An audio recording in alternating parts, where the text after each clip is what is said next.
Assalamualaikum warahmatullahi wabarakatuh. Adapun topik yang akan kami presentasikan mengenai diskusi kali ini yaitu tentang implementasi strategi, isu-isu pemasaran. Dosen pengampu Fani Sartika. Adapun kelompok kami yang beranggotakan Fadel Muhammad, Miftahul Jannah, Naya Fajarisa. Sifat alami dari implementasi strategi. Implementasi strategi berpengaruh secara langsung terhadap kehidupan manajer pabrik, manajer divisi-divisi, manajer departemen-departemen, manajer penjualan, manajer produk, manajer proyek, manajer personalia, manajer staff, supervisor, dan seluruh karyawan.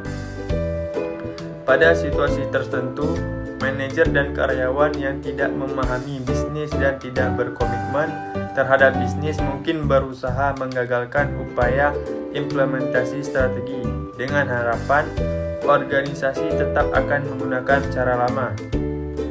Ada beberapa contoh dari keputusan pemasaran yang mungkin membutuhkan kebijakan, yaitu menggunakan dealer atau kombinasi saluran yang eksklusif dalam distribusi, menggunakan iklan TV yang banyak, sedikit, atau tidak menggunakan sama sekali, membatasi atau tidak membatasi kontribusi atas bisnis yang telah dilakukan dari satu konsumen, menjadi pemimpin dalam penetapan harga atau menjadi pengikut, menawarkan garansi yang lengkap atau terbatas, memberikan penghargaan pada tenaga penjual berdasarkan gaji langsung atau kombinasi gaji atau komisi, melakukan iklan secara online atau tidak.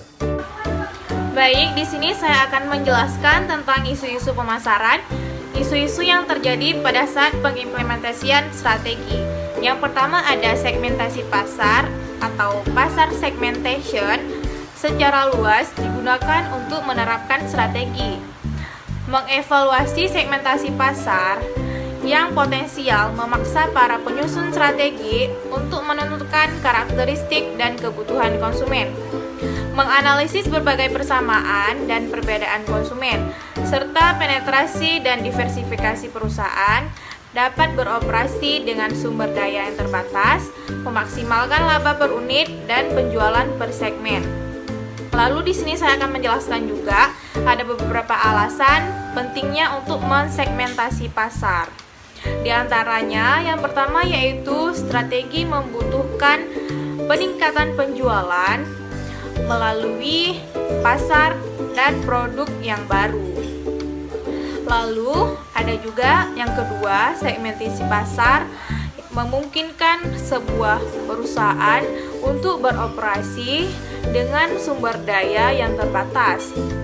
Dan yang ketiga yaitu segmentasi pasar merupakan keputusan-keputusan yang ada pada segmentasi pasar secara keseluruhan atau secara langsung mempengaruhi bauran pemasaran. Nah, di sini apabila segmentasi pasar tidak dijalankan sebagaimana mestinya, maka akan mengganggu implementasi strategi. Kenapa saya bilang akan mengganggu implementasi strategi? Karena apabila segmentasi pasar dijalankan sebagaimana mestinya, maka konsumen yang dituju pun akan tepat, sehingga menaikkan proses pemasaran dan melancarkan strategi yang telah dibuat. Jadi di sini poinnya di sini adalah bagaimana membuat segmentasi strategis secara tepat. Maka solusi atau rencana yang dapat diambil dari agar implementasi strategi berjalan dengan mulus, yaitu di era digital ini internet telah mempermudah segmentasi pasar karena orang-orang dengan tipe dan minat tertentu berkumpul secara rutin mengunjungi situs yang sama, sehingga produsen atau pemasar dapat mengetahui kebutuhan mereka lebih mudah dan dapat mengenali kebutuhan mereka dengan mudah. Positioning produk.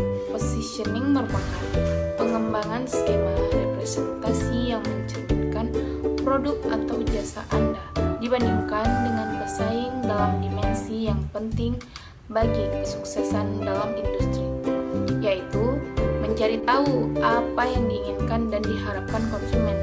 Kuncinya adalah mencari tahu sudut pandang konsumen, bukan produsen. Apa yang dianggap konsumen sebagai produk atau layanan yang baik rasanya. Strategi positioning produk yang efektif memenuhi dua kriteria. Secara unik membedakan perusahaan dalam persaingan tersebut. 2. Membawa konsumen untuk persaingan tersebut. Yang diharapkan pelayanan yang sedikit berbeda dari yang akan atau bisa diberikan konsumen. Atau akan diberikan adalah tantangan yang konstan bagi pemasar dan kerap mengganggu implementasi strategi pemasaran. Di sini akan menjelaskan tentang rencana solusi.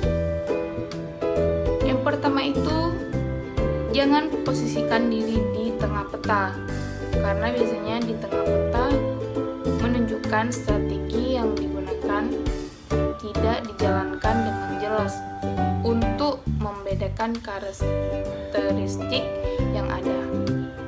Yang kedua itu, jangan melayani dua segmen, karena dengan satu strategi yang sama, biasanya suatu strategi yang berhasil untuk satu segmen tidak bisa dibiarkan begitu saja diterapkan pada segmen lainnya. Sekian video dari kelompok kami. Assalamualaikum warahmatullahi wabarakatuh.